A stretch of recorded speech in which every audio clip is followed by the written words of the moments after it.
Bonjour, Gilles ici pour actualité-dvd.com. Je vous parle du coffret DVD du volume 1 de la série Outlaw Bikers, Motards hors la loi, une série documentaire réalisée et produite par Tim Lambert.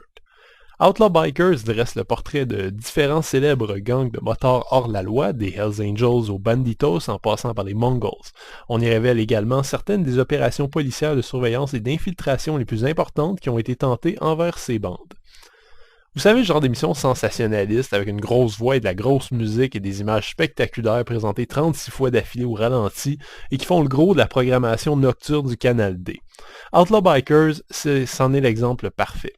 Faut dire que le sujet est déjà assez intense. Les gangs de motards exercent une certaine fascination et cette émission se concentre sur les one percenters, c'est-à-dire les autoproclamés 1% de la totalité des motards qui ont décidé de se passer des règles de la société civilisée et d'agir comme bon leur semble. L'idée philosophique de base derrière ça est intéressante. Je déteste pas cette image d'un groupe d'individus qui rejettent les conventions, les règles et les morales d'une société qui nous est imposée dès notre naissance. Le problème, évidemment, c'est que les motards hors la loi, contrairement à ce que certains d'entre eux pensent, ne rejettent pas tout en bloc et ils finissent par en prendre au moins autant qu'ils en laissent.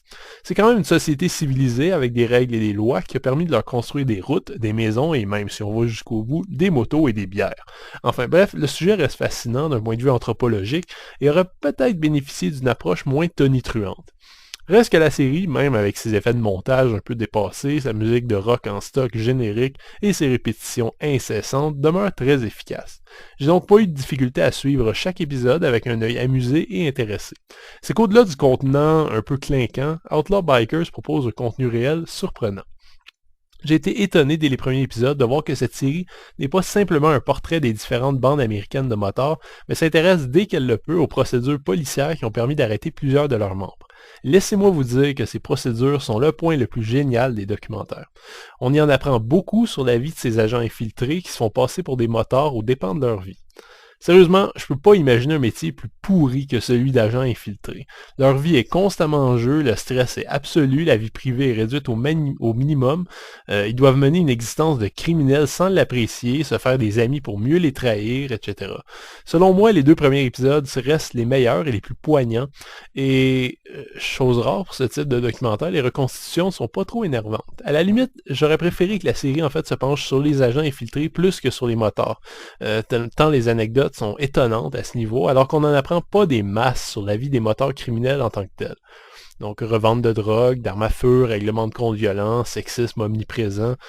On s'y attend un peu, même si les différences de valeurs entre les bandes restent intéressantes, notamment le développement des chapitres des Hells Angels au Québec et comment ils ont différé de ceux aux États-Unis.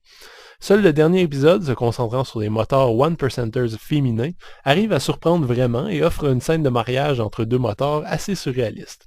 Néanmoins, les 9 épisodes de la série contiennent assez de suspense, de règlements de compte, de gangsters, de policiers et de coups de théâtre pour remplir au moins 15 films de Michael Mann et Martin Scorsese. Les épisodes sont présentés en 1:78 anamorphique en français 2.0 ou anglais 2.0 avec une possibilité de sous-titres en anglais.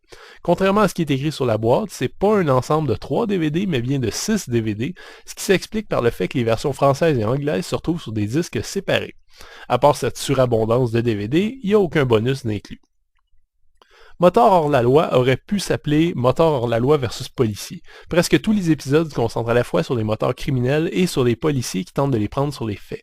C'est tant mieux en ce qui me concerne parce que c'est un angle d'attaque que je trouve absolument passionnant. Le sensationnalisme et la simplification des faits va peut-être en faire fuir quelques-uns, mais si vous aimez les histoires de gangsters, dont certains même se déroulent à Montréal, vous devriez y trouver votre lot. C'était Gilles. Merci. Bon visionnement.